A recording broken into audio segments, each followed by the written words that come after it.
ఈ సీడ్స్ అన్ని summer seeds నానబెట్టి ఇట్లా వేసుకోవడం వల్ల మనకి మంచి ఈల్డ్ అనేది రావడానికి, మంచిగా సాప్లింగ్స్ రావడానికి అవకాశం ఉంటుంది. ఈ అమరాంతస్ ఈ సీడ్స్ కూడా నానబెట్టాను. ఇవి వచ్చి రాకెట్ సీడ్స్ అన్నమాట. ఈ సీడ్స్ వచ్చి స్వీట్ పాయ్ అనేసి ఇట్లాంటి సీడ్స్. ఈ బీన్స్ సీడ్స్ వచ్చి ఫ్రెంచ్ బీన్స్ సీడ్స్. ఇవి కూడా మనకి సెమీ పాయ్ అనేసి ఇట్లా ఈ సీడ్స్ అండి. ఇక్కడున్న ఈ మిర్చి సీడ్స్ వచ్చి ఇట్లా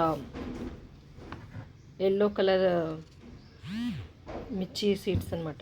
వచ్చి ఆనియన్ సీడ్స్. ఇవి మనకి మిర్చి సీడ్స్లో long type, long chilli. Radish seeds and ఇవి వచ్చి నూల్కోల్. ఇలా ఇవి వచ్చి మన బీట్రూట్ సీడ్స్. ఇవన్నీ కూడా